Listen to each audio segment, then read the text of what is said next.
কয়েকদিন ধরেই তো বিয়েবাড়ির ব্লগ পোস্ট করছিলাম, তো বুঝে গেছিলি বিয়েবাড়িতে ছিলাম। তো এখন বিয়েবাড়ি শেষ, এবার ফিরতে হবে নিজের কাজে।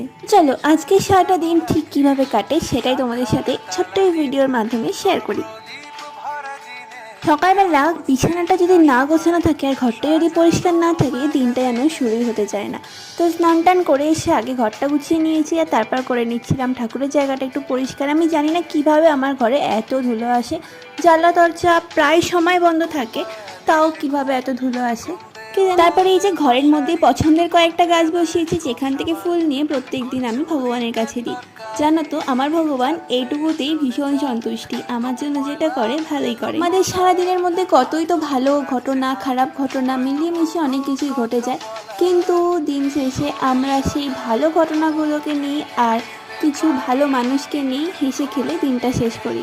এটাই তো অনেক। প্রতিনিয়ত চলার পথে তো অনেক মানুষদের সাথেই আমাদের আলাপ পরিচয় হয়, কিন্তু সবাই কি আর ভালো হয়? আমার সাথেও রিসেন্টলি ঘটে গেছে সেরকমই একটা ঘটনা। কিছুদিন বলবো না, বেশ কিছু মাস ধরে কিছু মানুষদের সাথে আমি মিশেছি, যারা মুখে অনেক মিষ্টি মিষ্টি হেসে অনেক ভালো ভালো কথা বললেও পরে গিয়ে তাদের আসল রূপটা দেখিয়েছে। ছোট থেকে বাংলা একটা প্রবাদ শুনে আসছিলাম, মুখে হাসি আর অন্তরে বিষ। আই থিঙ্ক ঠিকই বললাম।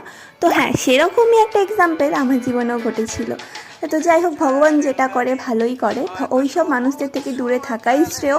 যা হয় ভালোই হয়, যেই ঠকায় তাকেও কিন্তু ঠকতে হয়।